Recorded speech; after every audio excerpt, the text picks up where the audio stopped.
Reformasi!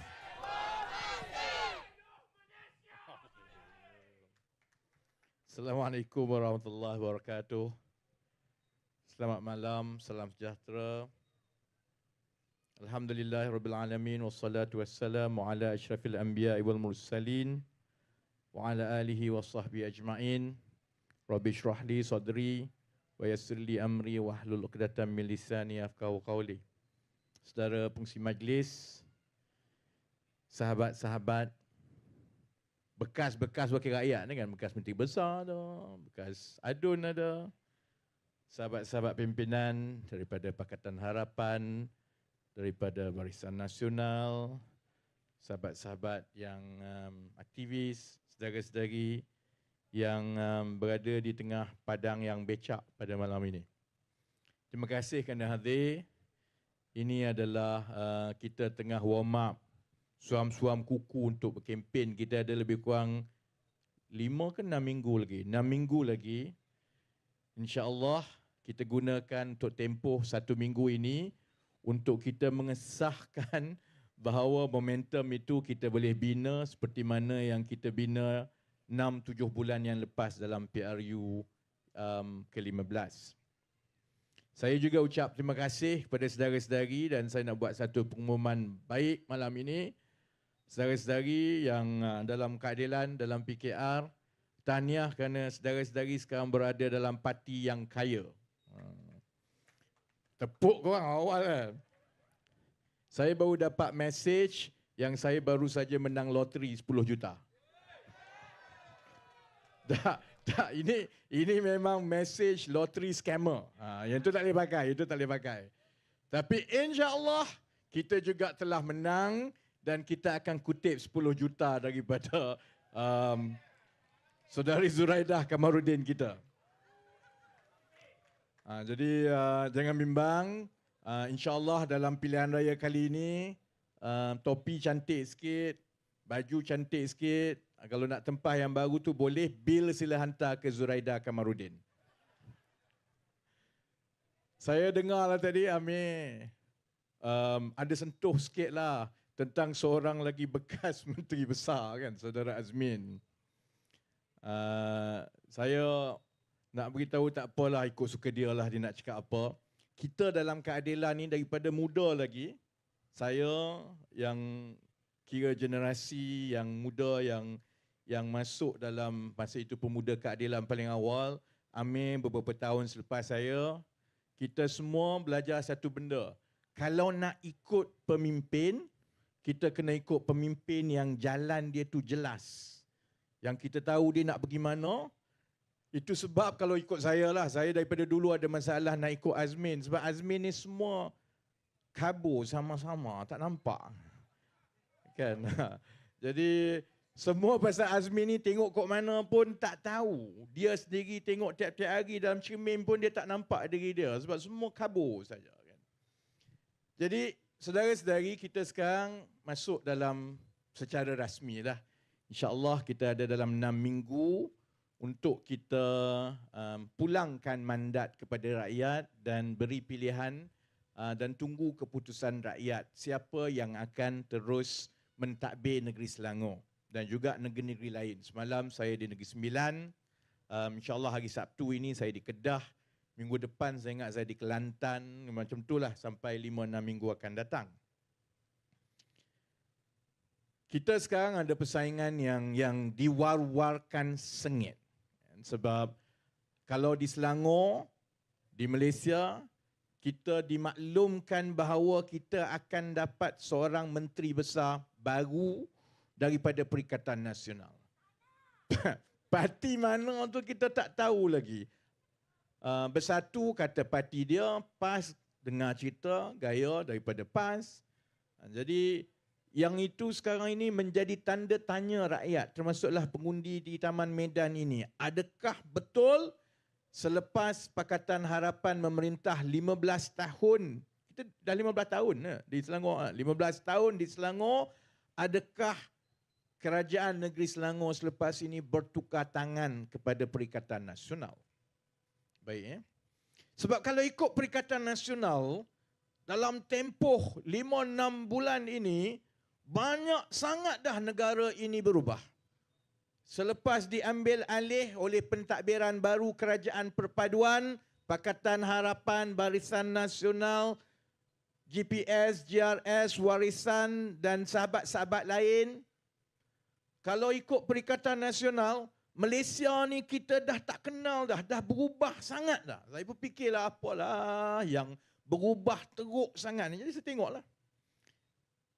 Pertama, kalau ikut Perikatan Nasional, tiba-tiba baju jururawat semua ketat-ketat. Saya duk kira lah baju ketat ni dalam 7 bulan ni. Tanya Dr. Zaliha, kau ada suruh orang pakai baju ketat ke? Tak ada pun. Jadi saya semak, saya ingatlah, dulu pun masa dia jadi kerajaan 33 bulan, macam itulah jururawat duk pakai bajunya. Cuma kita tak perasanlah ketat ke tidak, kita tak tengok sehari. Jadi tiba-tiba, bila bertukar saja kerajaan daripada Perikatan Nasional kepada Kerajaan Perpaduan, baju yang tak ada isu sebelum ni tiba-tiba menjadi ketat. Kemudian kita tengok lagi, Perikatan Nasional kata, kita kena tukar kerajaan untuk selamatkan negara ini. Kerana negara ini telah banyak berubah, semuanya menjadi makin teruk. Kita tanya dia, apa yang teruk sangat sampai jadi macam ni? Dia kata harga barang rakyat sekarang ini sangatlah tertekan. Saya pun tengoklah, okey. Yalah, tengok sana. Kita nak tahu harga barang, kos sara hidup ini, kita kena tengok kepada kayu ukur dia lah. Kayu ukur dia di mana-mana di seluruh dunia ini dia tengok kepada angka inflasi. Orang mengukur sama ada harga barang naik, turun, mereda, semua itu menggunakan angka inflasi. Ada satu definisi saja. Angka inflasi di seluruh dunia. Bukan pandai-pandai buat. Kenapa angka inflasi dan juga takrifan macam mana nak ukur inflasi ini perlu seragam seluruh dunia. Sebab kalau tidak, kita tak boleh bandingkan prestasi ekonomi satu negara dengan negara lain. Pelabur ke, ahli ekonomi ke dia nak bandingkan, dia perlukan kayu ukur yang seragam. Sebab itu contohnya, cara mengukur inflasi, nak tentukan harga barang naik ke turun, sama seluruh dunia. Pertama, kita tengok dalam satu bulan, satu keluarga itu, berapa pecahan dia belanja untuk makan banyak mana, untuk baju banyak mana, untuk elektrik tenaga banyak mana, untuk rumah banyak mana. Ini dijadikan pemberat untuk mengira kos sara hidup satu keluarga. Kalau kat Malaysia contohnya pemberat yang paling besar ialah bakul makanan. Kerana keluarga paling banyak dia belanja makanan lah kan. Jadi dia tentukan pemberat. Jadi untuk bakul-bakul yang diberi pemberat masing-masing ini, dia tengok pula seorang keluarga yang biasa wajarnya makan apa? Beras, susu, daging, ayam, telur. Kalau tenaga, dia tengok elektrik, dia tengok petrol. Semua ini bukan main-main saudara-saudari. Ditentukan secara seragam di seluruh dunia. Ketiga, bila kita dah tahu bakul dengan pemberat, kita dah tahu setiap bakul perbelanjaan itu ada apa. Kemudian inflasi diukur, dia ambil sampel ratus-ratus ribu daripada harga di seluruh negara ini. Dia banding kalau 1 kilo ayam, bulan ini berapa sekilo, bulan yang sama setahun lepas berapa sekilo. Daripada itulah akan dikeluarkan angka inflasi tiap-tiap bulan. Yang ini daripada zaman Tok Kadok lagi pun memang orang kira macam ini. Baik Jadi bila PAS kata kita kena tukar kerajaan ini sebab negara ni dah teruk sangat. Sebab rakyat sangat tertimpa dengan tekanan sara hidup. Saya pun tengoklah inflasi. Itu saya kata hanya parti silap mata macam PAS saja. Keadaan yang sama boleh tiba-tiba kalau ikut mata dia boleh bertukar, ikut macam mana dia nak tafsir. Sebab bila kita ukur dari segi harga barang, saudara-saudari tahu tak? Dalam tempoh 30 bulan yang lalu lah, 7 bulan kerajaan perpaduan jadi kerajaan, 24 bulan yang lepas ni Perikatan Nasional. Saudara-saudari tahu tak, bilakah sebenarnya yang harga barang paling tinggi naik mencanak? Zaman bila? Zaman mereka, bukan zaman kita. Harga barang naik 3 kali ganda dalam lebih kurang 3 bulan berbanding tahun sebelum itu dari segi kadar inflasi antara April hingga Julai 2022. April -2, -2. Kemudian naik Mei, dia naik 0%. Daripada -2% inflasi dalam 1 bulan naik ke 0%, maksudnya peningkatan inflasi 1 kali ganda tau. Daripada 0% bulan seterusnya naik lagi 2%. Sekali lagi, sekali ganda. Inflasi naik bulan ke bulan ni 0.1%. Zaman dia sekali 1 bulan naik 2%. Maksudnya 1 kali ganda. Kemudian daripada Jun sampailah ke Julai, dia memuncak kepada, saya ingat Julai atau Ogos, dia memuncak kepada 4.7%. Kita semua tahu harga barang, terutamanya harga barang makanan, bila dia naik, dia susah nak turun. Sebab itu bila tugas kerajaan untuk menggubal dan melaksanakan dasar ekonomi, tugas dan mandat utama Bank Negara contohnya, tugas dan mandat utama pengurusan ekonomi rakyat ialah untuk memastikan kestabilan harga barang daripada 1 bulan ke 1 bulan supaya dia tidak naik mencanak, kerana memang kita tahu kalau dia naik, terutamanya harga makanan, dia susah nak turun balik. Zaman dia, ni zaman PAS, zaman bersatu, lebih kurang 1 tahun yang lepas. Dalam keadaan dia duk menangis, macam-macam dia beritahu, rakyat seksa sekarang ini selepas 7 bulan. Kerana harga barang naik mendadak. Dia tak cerita sebenarnya zaman dia lah yang dulu naik mendadak dalam tempoh 3 bulan. Sehingga tiba-tiba bulan Julai, bulan Ogos kita ada masalah, ayam tak ada, telur tak ada. Zaman dia, bukan zaman kita. Bila kita ambil alih daripada Disember, saya ingat bila kita ambil alih lebih kurang 4% lebih. Untuk 7 bulan berturut-turut, dia turun sehingga sekarang ini ke paras yang paling rendah dalam masa setahun, 2.8%. Baik Orang PAS lah ni yang duk tengok ni. Ni yang duk tengok ni, yang duk macam-macam. Macam mana nak menjawab ni kan? Dia akan kata, alah kau tipulah, engkau tak beli beras sekarang, harga beras telah naik. Saudara-saudari tahu tak?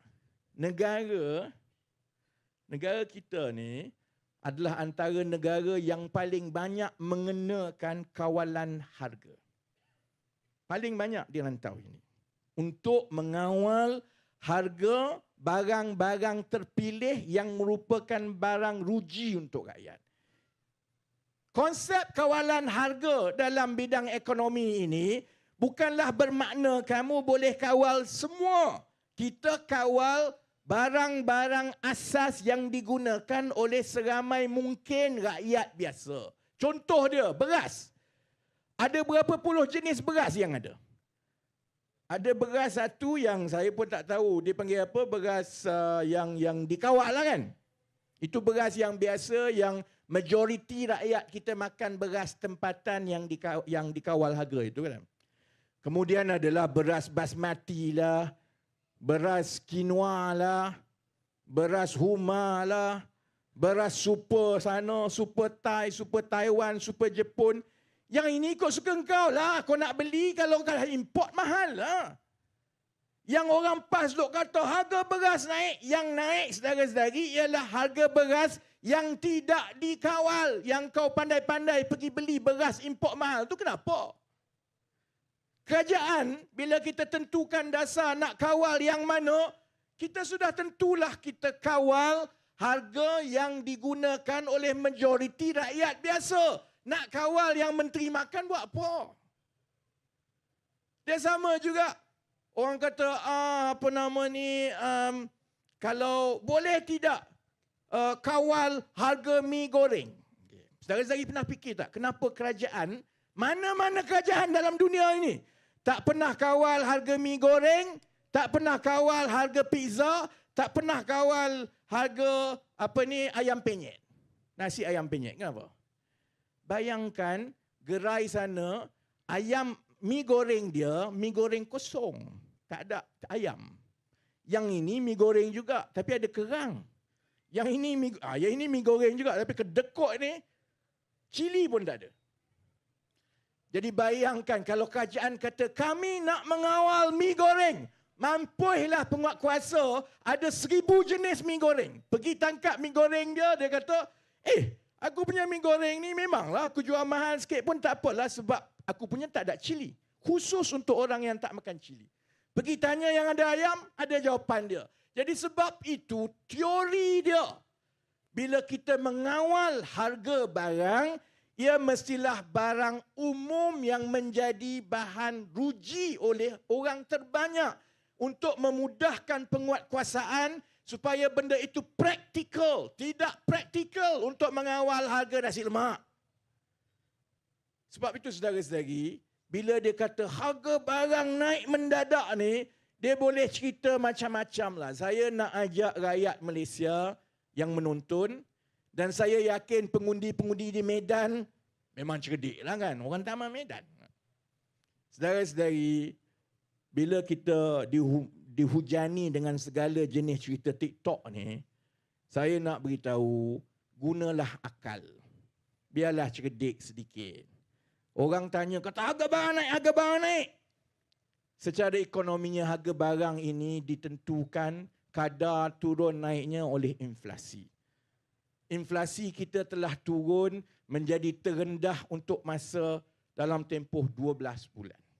Perbandingannya cukup jelas bila Pakatan Harapan dan Kerajaan Perpaduan ambil alih, dia tak pernah naik, dia turun tiap-tiap bulan, turun.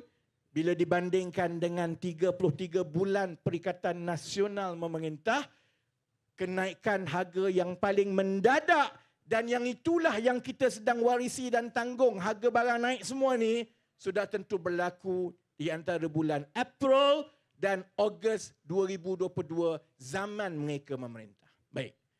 Apa lagi yang dia kata, kita perlu tukar kerajaan kerana negara dah parah, dah berubah sangat ini.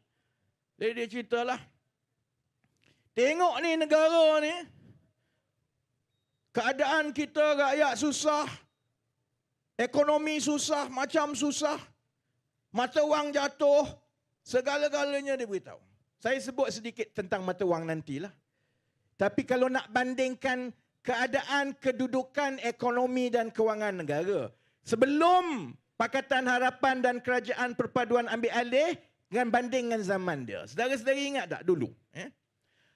Zaman dia, harga barang naik mendadak. Sampai dalam 3-4 bulan, kadar inflasi naik 3 kali ganda. Bila orang tanya menteri-menteri bersatu dan PAS, dia jawab apa? Tak ada masalah je, biasalah. Harga barang macam ni lah, biasalah. Bukan masalah kepada rakyat. Sekarang, bila kita berjaya menurunkan, dia kata, alah ini tipulah, data tak betul. Macam itulah juga dia jawab bila kita ceritakan tentang kedudukan kewangan negara. Bila kita beritahu bahawa hutang negara sudah sampai 1.5 trilion. 1,500 bilion. Cuba tekan 1.5 trilion dalam handphone saudara-saudari, tak cukup kosong. Berapa belah kosong pun saya tak tahu. Sekarang dia bising. Sampaikan Tan Sri Muhyiddin Yassin dalam parlimen bangun. Ini kerajaan. Tak adakah perancangan untuk membantu rakyat dalam keadaan negara yang berada dalam zaman susah ini? Aku sabar je lah sebab ingat dulu pernah baik dengan dia. Dia selalu juga naik truk saya untuk berceramah dulu masa zaman-zaman bersatu dengan Pakatan Harapan tahun 2016-2017 dulu. Aku ingat, ya Allah, muka tebalnya korang ni. Jadi pembangkang bolehlah jadi pembangkang, tapi paling kurang muka tu janganlah tebal sangat. korang tambah hutang, korang buat masalah, tiba-tiba korang bajet jadi champion rakyat. Ya, lepas kau tinggalkan hutang kat kita. Yang tinggalkan hutang sampai 1,500 bilion ini, mereka. Yang berbelanja separuh mati, mereka. Bila dia tak jadi kerajaan lagi, tiba-tiba dia buat bising. Tengok ini kerajaan Pakatan Harapan dan kerajaan perpaduan menganaktirikan orang-orang Melayu di Kelantan, di Terengganu, di Kedah. Kami tak dapat peruntukan. Aku pun semak lah. Kan kementerian saya kan semak lah. Hampir betul. Rupanya kami bagi tahu ni lagi banyak daripada diorang bagi kepada Kelantan, Terengganu, Kedah dulu zaman diorang. Tapi dia boleh pusing cerita. Dia kata, tengok ni kerajaan perpaduan sekarang ni menganaktirikan dan menganiaya orang-orang miskin daripada Kelantan, daripada Kedah, daripada Terengganu. Sama juga dia beritahu, air di Kelantan ini tak dapat diselesaikan kerana kerajaan perpaduan tidak mahu bagi 8 bilion ringgit kepada kerajaan Kelantan untuk baiki air. Nasib baik, Datuk Seri Anwar ni dia jenis bendul sikit tak? Dia kesian. Betul ke? Kita betul-betul nak tolong. Dia pun panggillah mesyuarat. Panggil mesyuarat. Saya duk fikirlah menentang apa sampai 8 bilion ni. Jadi dia pun tunjuk. Ini kami perlukan 8 bilion untuk baiki kemudahan air. Kita perlukan 7 loji air yang baru. Okey? Dia pun tunjukkan. Yang ini 500 liter, juta liter sehari. Aku pun dah lupa. Dia 500 ribu ke 500 juta? Mana Amir ni, Menteri Besar? Hebat panggilan. Saya lupa. Saya rasa dia kapasiti satu water treatment plant 500 ribu liter sehari kan. Okay. Yang ini 500, yang ini campur lagi 500 sampai 7 ni kan. Kemudian kami tanya, sebenarnya kamu nak sampai 8 bilion bina sampai 7 loji rawatan ni, sebenarnya berapa je permintaan dan penggunaan air yang diperlukan ni? Dia pun beritahu, saya pun tanya, kalau ikut tu bukannya kalau dapat satu lagi loji rawatan air tambahan, bukankah dah cukup untuk satu negeri Kelantan? Tak apalah, kita minta je. Saudara-saudari, bila kita tengok-tengok balik, yang dia duk cerita kat semua orang, 8 bilion yang tak diberikan. 8 bilion itu belanja untuk 7, saya tak silap saya, 7 loji rawatan, yang diperlukan satu je. 6 lagi tu dia pandai-pandai tambah, kod-kod nak bagilah kat kita. Boleh main duit rakyat minta kod-kod nak bagi, saudara-saudari. Kau ingat duit siapa? Zuraida pun tak bagi tau kalau minta dengan dia. 8 bilion sebenarnya yang diperlukan selama ini hanya 1 bilion lebih je. Sebab itu kajian persekutuan di bawah Datuk Seri Anwar Ibrahim kata kita boleh selesaikan insyaAllah orang Kelantan. Sila dengar. Sebelum saya sampai ke Kelantan nanti cerita saya. Sebenarnya boleh je selesaikan. InsyaAllah. Sebab dia tidaklah sebanyak yang mereka sebut sampai 8-9 bilion yang disebut sebelum ini. Sebab dia pandai-pandai tambah 4-5 loji rawatan baru yang sebenarnya tidak pun diperlukan bila dilihatkan kepada permintaan dan penggunaan air bersih tiap-tiap hari di Kelantan. Ini jenis apa ni? Sebab itu saya berani cakap, kalau berani saman, saman. Saya tak takut kena saman sebab benda ni saya dah tengok, saya dah tanya, mereka pun tahu. Jadi saudara-saudari, kita berdepan dengan parti lawan kita yang ikut suka dia pusing cerita. Zaman dia benda tu jadi teruk macam mana pun tak apa, alhamdulillah negara kita berkat. Mari zaman kita walaupun baru 6-7 bulan, walaupun keadaan lebih baik, angka semua menunjukkan keadaan lebih baik. Dia kata Allah, rakyat kita ni teruknya lah, terseksa sebenarnya. Sebab itu kita wajib sebagai orang Islam, kita kena tukar kerajaan negeri. Saudara-saudari, sebab itu saya harap, saya tak bimbang sangatlah dengan pengundi-pengundi di Selangor. Sebab pengundi-pengundi di Selangor tahu bahawa ahli politik ni, saya ke, Amir ke, Azmin ke, Zuraida ke, kami boleh temberang. Saya tahu. Saya pernah jadi di tempat saudara-saudari, berada di luar politik. Saya pun kadang-kadang tengok ya, saya pun masa saya tak ada dalam politik 4-5 tahun lepas, saya kata ya diorang ni temberang je ni. Tapi saya tahu rakyat Selangor juga telah ada pengalaman melalui proses menukar kerajaan. Rakyat Selangor boleh memilih tolak ke tepi semua TikTok tak TikToknya, sentimennya semua, kerana akhirnya kita kena berpaksikan keputusan kita kepada perkara yang berfakta, ilmiah dan yang hakiki. Kalau nak cerita pasal ekonomi, tengok kepada angka rasmi. Kamu boleh sembang kencang, harga barang tutang-tutang semua, tapi inflasi turun. Jawab yang itu dulu.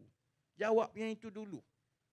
Kamu boleh cerita baju ketat tak baju ketat, tapi bila semak, tak ada pun peraturan bertukar macam itulah daripada dulu. Jadi macam mana kamu boleh kata bila kerajaan bertukar baju boleh jadi ketat tiba-tiba?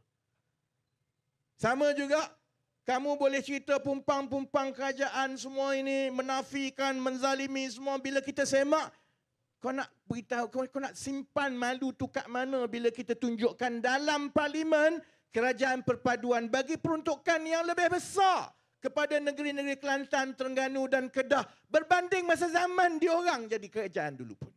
Jadi letakkan kepada fakta. Kemudian saya tahu juga rakyat Selangor cukup faham bahawa nilai sebenar sesebuah pentadbiran daripada mana-mana parti bukan diletak kepada cerdiknya dia berceramah, bukan diletak kepada hebatnya dia naik motor dengan kapcai semua puluh-puluh ribu. Dia terletak kepada pemahaman pentadbiran dan kepimpinan pentadbiran itu kepada isu-isu yang dekat dengan nadi rakyat dan juga kreativiti untuk menyelesaikan masalah-masalah itu yang kemudiannya disertakan dengan pentadbiran yang tata kelolanya baik, tidak ada rasuah dan tidak ada penyelewengan. Jadi kalau kita ambil perkara begitu, saya Menteri Ekonomi. Itu kerja paling tak happy lah sekarang kan. Jauh lagi happy dulu naik truk berkempen saja. Jadi Menteri Ekonomi dalam keadaan saya dan kerajaan mewarisi ekonomi yang strukturnya cukup lemah selepas berpuluh-puluh tahun. Dalam keadaan kita sedang mengalami tanggapan seluruh dunia bahawa ekonomi dunia akan lebih perlahan dan mungkin menguncup. Dalam keadaan yang ketidaktentuan di Amerika Syarikat, sekejap nak naik kadar faedah, sekejap tak nak naik, sekejap nak naik balik, sekejap bank nak bankrupt, sekejap tak boleh bayar gaji, sekejap bajet tak lulus. Dah 6 bulan dah ketidaktentuan itu sampai sekarang tak habis-habis. Dalam keadaan negara China iaitu rakan dagang besar kita yang mempengaruhi kedudukan ekonomi kita kerana ekspor dan import kita banyak dengan negara China juga. Dalam keadaan sampai sekarang negara China masih belum mendapat rentak untuk pertumbuhannya lebih rancak selepas mereka buka kembali ekonomi selepas COVID-0. Jadi, kalau Azmin nak jadi Menteri Ekonomi balik, saya beritahu kat Azmin, kalau kau cerdik Min tak payahlah, banyak kerja lain lagi. Kerana ini tugas, kalau kau tak sakau duit, ini tugas yang paling sebenarnya tak berbaloi. Jadi, tugas saya sebagai Menteri Ekonomi dalam membantu Datuk Seri Anwar Ibrahim dan Kabinet Negara melalui zaman yang sukar ini.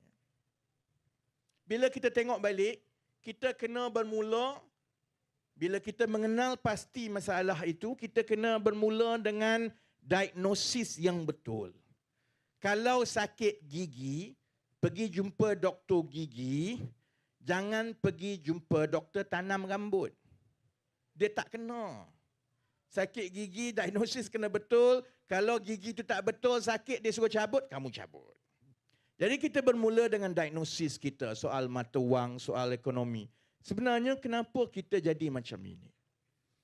Batuk di Amerika Syarikat, kita terkesan. Batuk di China, kita pun terkesan. Ekonomi berkembang, tapi gaji tak naik. Gaji naik pun, kalau bising sikit, peniaga naikkan harga barang makanan, tiba-tiba saja yang kenaikan gaji kita tahun lepas itu tak mampu dah nak tampung kenaikan harga barang makanan yang berlaku. Apa diagnosis? Kenapa kita jadi macam ini sebenarnya, saudara-saudari? Nak kata negeri miskin? Tidak. Nak kata tak ada hasil? Kalau ikut Sanusi dekat Kedah, Kedah dah boleh jadi negara Wakanda dah, kaya raya. Jadi kenapa kita jadi macam ini? Sebab kita ada masalah struktur. Kalau diberi pelambangan dengan rumah hebat macam mana kamu rasakan pun, kalau tiangnya sengit atau reput, rumah itu akan berbahaya sampai bila-bila. Angin tiup sikit je, kamu takut nak runtuh. Mari anak-anak sikit je, silap-silap lagi tumbang. Ribut mari, confirm lah melayang, saudara-saudari. Itulah ibarat ekonomi kita sekarang, kerana struktur ataupun tiang yang menjadi asas ekonomi kita ini sudah lemah, dan oleh sebab itulah kita menjadi cukup sensitif kepada benda-benda yang berlaku di luar kita. Bila Amerika Syarikat naikkan kadar interest secara berturut-turut dalam tempoh 12 yang lepas, kesan dia begitu besar kepada kita kerana orang tak nak lagi simpan duit di negara ini. Ada 2-3 jenis orang yang berurus niaga dolar ringgit ini. Orang selalu kata, oh ini kalau ringgit teruk ni sebenarnya sebab pelabur asing FDI tak masuk. Saudara-saudari, FDI itu tak adalah kesan sangat dengan, ataupun tak adalah memberi kesan sangat kepada nilai mata wang. Yang bagi kesan ni ada 2 kumpulan ni. Satu ialah pengeksport atau pengimport yang berurus niaga dengan dolar dan ringgit tiap-tiap bulan. Kalau dia jual, ekspor dia keluar negara, dia akan dapat bayaran dalam dolar. Baik, saya nak tanya saudara-saudari. Saudara-saudari tokek, kilang besar. Saudara-saudari jual kepada pembeli saudara-saudari, katakanlah dekat Jerman. Sekali jual, dia bayar saudara-saudari 10 juta dolar. Saudara-saudari ada pilihan. Kalau tak bawa balik duit itu, tinggalkan dekat Jerman, maksudnya letak dekat bank sana, saudara-saudari akan dapat 5% hasil setahun.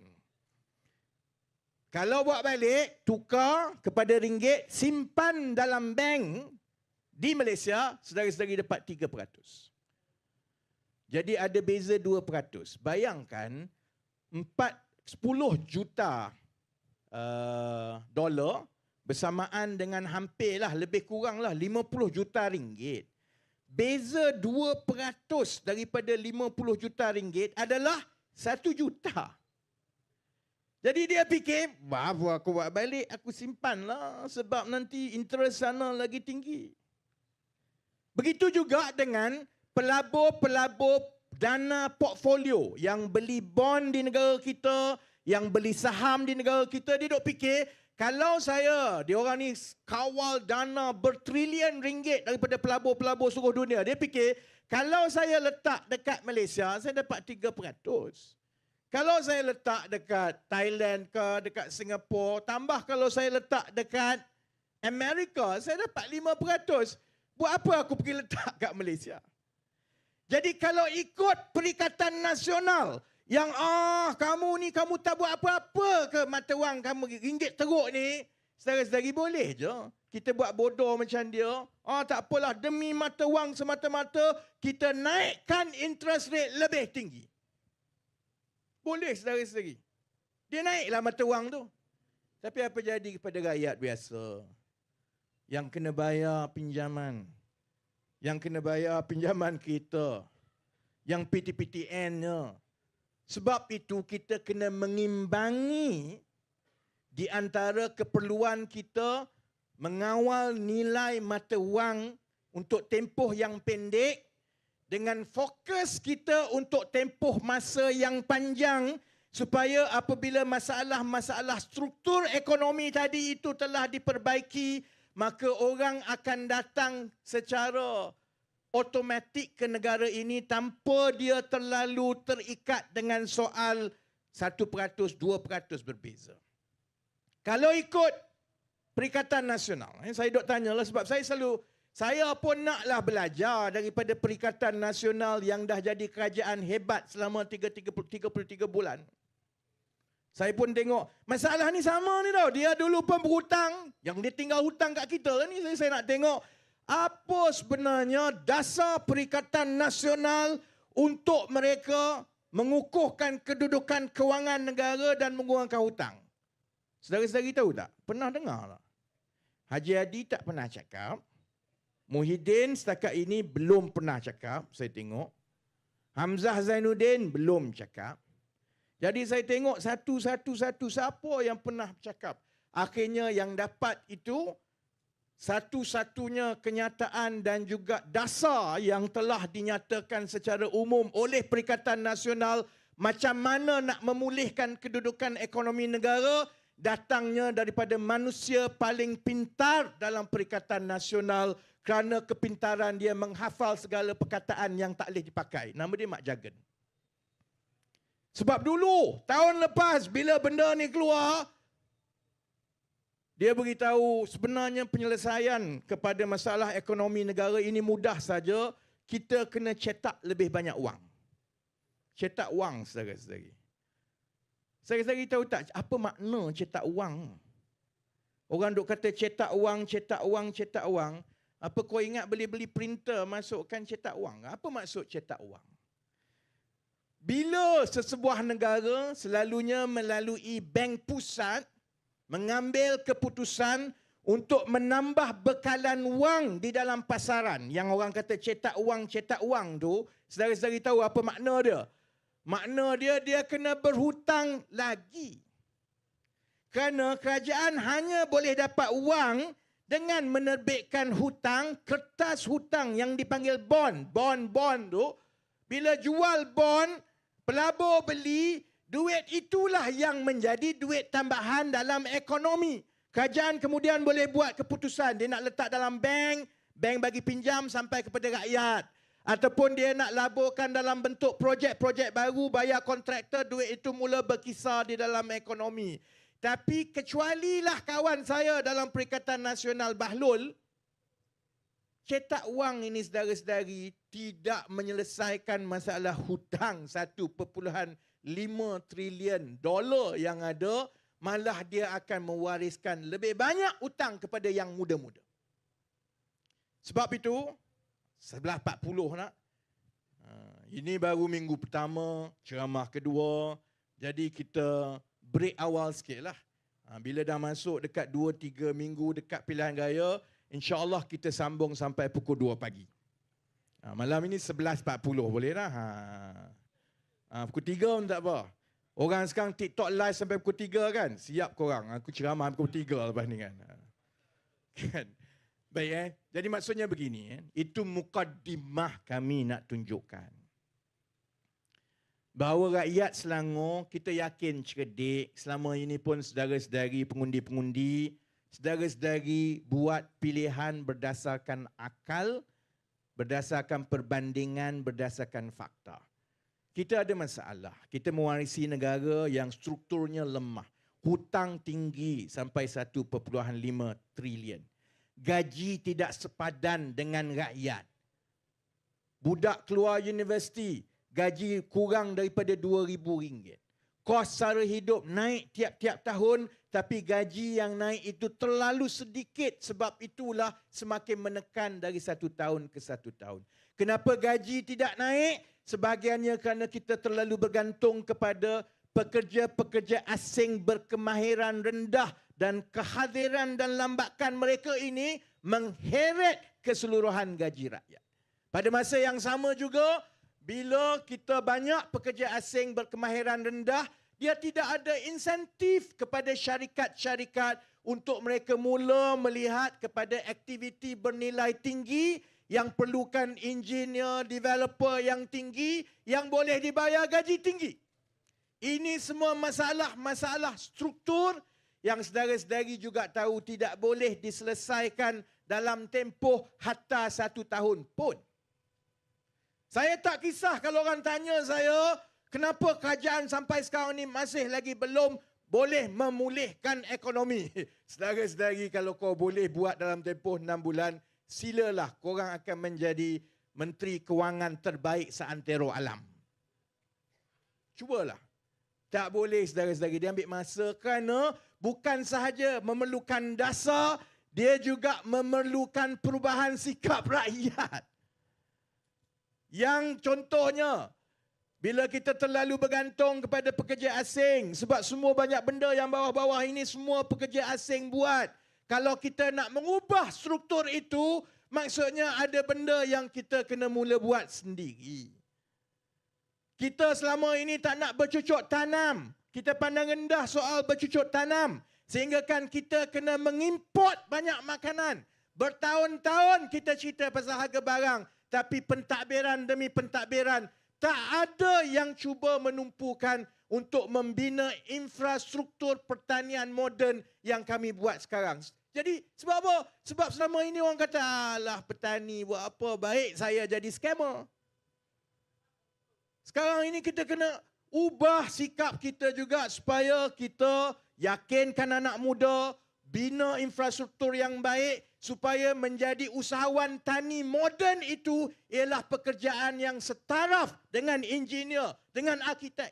Baru kita boleh selesaikan dalam tempoh 3-4 tahun akan datang. Kerajaan dah buat dasar, saudara-saudari. Saya sekarang ni kadang-kadang orang terlupa, kau ni Menteri Ekonomi ke Menteri Pertanian? Memang saya tumpu bab keterjaminan makanan sebab itu soal ekonomi. Itu soal harga barang rakyat, itu soal import kita. Tapi ia juga bermakna lebih banyaklah anak-anak muda yang kita galakkan mula menjadi peniaga dan usahawan tani. Dia memerlukan juga perubahan sikap daripada masyarakat kita. Jadi semua ini tak boleh berlaku serta-merta. Tapi insya-Allah saya yakin rakyat Selangor, semua yang menonton, yang ada akal, tidak berpegang kepada emosi, tahu mereka akan bandingkan. Memang betul pelaburan untuk masa depan ini akan ambil sedikit masa untuk membuahkan hasil. Tapi mereka ada rancangan, ia sedang berlaku, hasil itu sedang berlaku tiap-tiap bulan dan bila mereka bandingkan dengan prestasi Perikatan Nasional Pembangkang 33 bulan yang lepas, saya yakin mereka tahu. Mereka sembang pasal harga barang, zaman dia bila orang kata pasal harga barang, dia kata tak ada masalah pun. Mereka sembang pasal rakyat hidup susah. Zaman mereka bila orang tanya Muhyiddin tentang bendera putih rakyat susah, dia kata dia boleh buat lawak, dia boleh pelekehkan orang yang susah nak cari makan ini. Dia kata baiklah naikkan bendera biru daripada buat naik bendera putih. Bila kita cerita pasal bagaimana kita nak mengukuhkan kedudukan fiskal kita, bagaimana kita nak mencapai sasaran defisit, kita ada sasaran khusus tiap-tiap tahun. Dia jawab apa zaman dia? Apa susah-susah, kita cetak wang saja. Saudara-saudari, saya yakin sebenarnya bahawa rakyat Selangor terutamanya, saudara-saudari selepas satu generasi daripada 2008 dahulu pun adalah generasi mereka yang mengundi menggunakan otak. Dan insya-Allah saudara-saudari akan dapat membezakan prestasi, perancangan, iltizam yang kerajaan perpaduan ada berbanding dengan prestasi dan sembang yang Perikatan Nasional ada dahulu. Jadi sebab itu saya nak tutup begini. InsyaAllah saudara-saudari, saya yakin Pakatan Harapan dan Kerajaan Perpaduan akan kekal berkuasa dan mentadbir negeri Selangor insya-Allah. Jangan bimbang. Saya juga yakin sebenarnya insya-Allah majoriti itu adalah majoriti besar. Jadi saya minta Azmin, kamu carilah gua siap-siap. Kan jangan nanti kalau kalah baru nak cari gua susah. Cari gua siap-siap. Sebab insya-Allah saya ingat dalam 5-6 minggu daripada sekarang rakyat negeri Selangor akan memulangkan mandat itu kepada kerajaan perpaduan dan saya berdoa supaya bila sahabat-sahabat saya tak bertanding, kan saya tak ada niat lah aku nak bertanding DUN ni kan. Bila mandat itu dipulangkan kepada Pakatan Harapan Kerajaan Perpaduan, janganlah kamu sia-siakan mandat itu. Mandat itu tak mudah untuk kita dapat. Walaupun setelah 15 tahun memerintah, walaupun insya-Allah kita bangga dengan prestasi yang ada di negeri Selangor, tapi banyak lagi perkara yang perlu dibuat. Banyak lagi jurang yang ada, banyak lagi orang susah.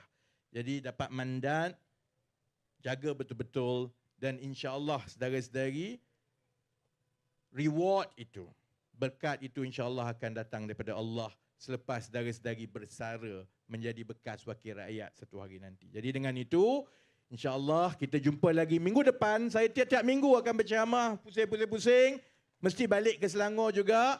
Dan insya-Allah Taman Medan ini doa-doakan, insya-Allah lah kita akan tetap mengekalkan. Saya ucap terima kasih banyak-banyak. 11.50.